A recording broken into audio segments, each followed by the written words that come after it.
প্লাস্টিকের বোতল রিসাইক্লিং বিনে ফেললে ব্যক্তিগত সন্তুষ্টি পাওয়া যায় বটে, কিন্তু এটি প্লাস্টিক দূষণ সংকটের পূর্ণাঙ্গ সমাধান নয়, কারণ বিশ্বব্যাপী মাত্র 9% প্লাস্টিকই পুনর্ব্যবহার হয়। তাই প্লাস্টিকের উৎপাদন কমানোর প্রয়োজন।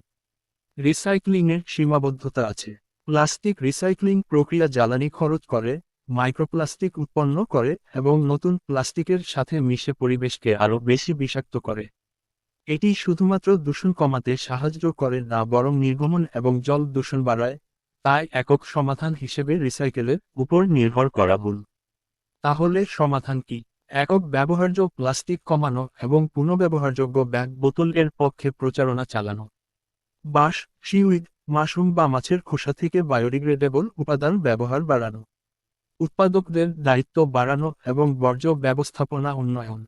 এই সমন্বিত পদক্ষেপগুলো প্লাস্টিক উৎপাদন কমিয়ে দূষণ 80% পর্যন্ত হ্রাস করতে পারে।